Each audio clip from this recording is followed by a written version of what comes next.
आप देख रहे हैं रिपब्लिक 7 भारत। मैं हूँ रजी सभी। मैं आपको बता दूं कि लगातार दिल्ली का सियासत पारा गर्म है और दिल्ली एक गर्माहट की सुगबुगाहट में उबल रही है। दिल्ली गर्मी के कारण उबल रही है। ये गर्मी प्राकृतिक नहीं, राजनीतिक गर्मी है, जिसमें दिल्ली के मुख्यमंत्री केजरीवाल को ईडी ने गिरफ्तार कर लिया।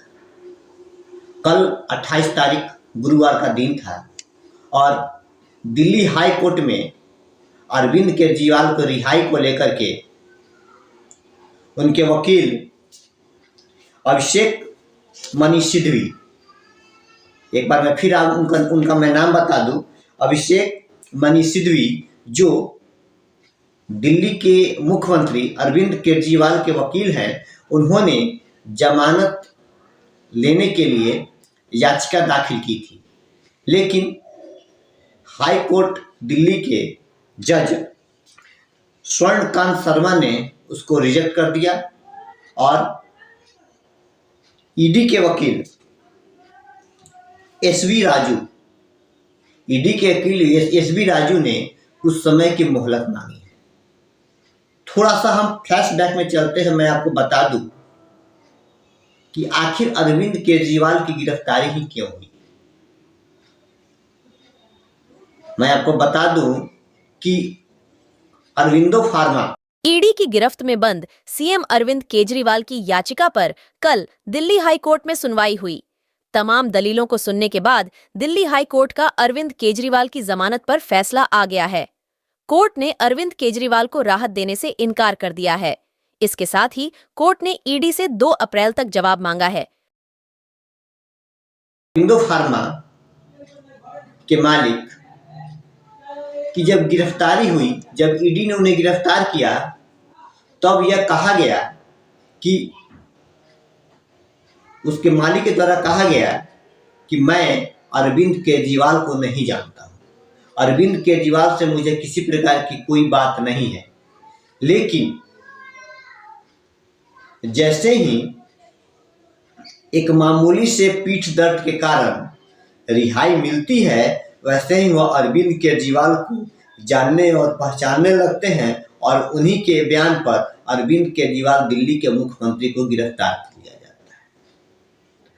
अब आगे मैं आपको बता दूं, 28 तारीख को गुरुवार के दिन दिल्ली हाई कोर्ट में उनके रिहाई को लेकर के अरविंद केजरीवाल के वकील अभिषेक सिंघवी ने अपने बयानों को इस तथ्य पर रखा, इस कदर रखा, और ईडी के वकील एसवी राजू के बातों का इस तरह से खंडन किया जैसे हार में भी जीत की सीधी सी खुशबू आती है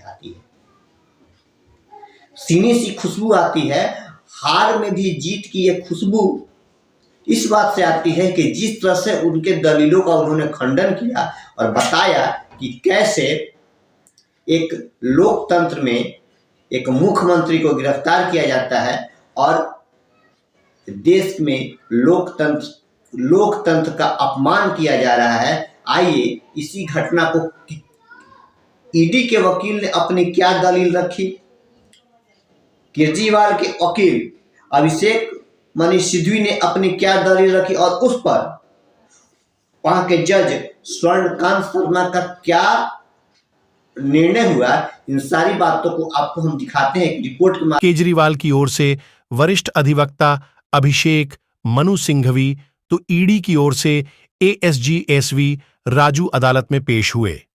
दिल्ली हाई कोर्ट ने कहा कि वह मेन याचिका पर ईडी को नोटिस जारी करेगी, पर केजरीवाल अगर कोई अंतरिम राहत मांग रहे हैं तो वह उस पर विचार कर सकती है।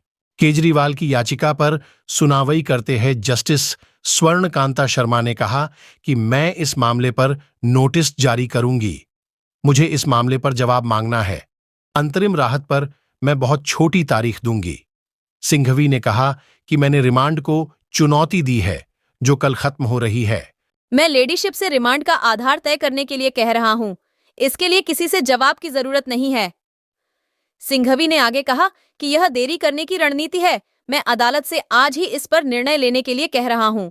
ऐसे महत्वपूर्ण कारण हैं कि रिमांड के आधार को चुनौती देने वाले मामले पर आज सुनवाई की जरूरत क्यों है? उसे सुनने के बाद अदालत खुद तय कर सकती है कि इसे मंजूर किया जाना है या ठुकरा दिया जाए। इसीलिए जवाब देने का सवाल ही नहीं उठता। इस पर जस्टिस शर्मा ने कहा कि ठीक है, हम सप्लीमेंट्री लिस्ट खत्म होने के बाद इस पर विचार करते हैं। इसी के साथ कोर्ट ने रिमांड और गिरफ्तारी के खिलाफ केजरीवाल की याचिका पर सुनवाई कुछ देर के लिए हाई कोर्ट ने टाल दी है। हाई कोर्ट ने कहा कि वह मेन याचिका पर ईडी को नोटिस जारी करेगी, पर केजरीवाल अगर कोई अंतरिम राहत मांग रहे हैं तो वह उस पर विचार कर सकती है।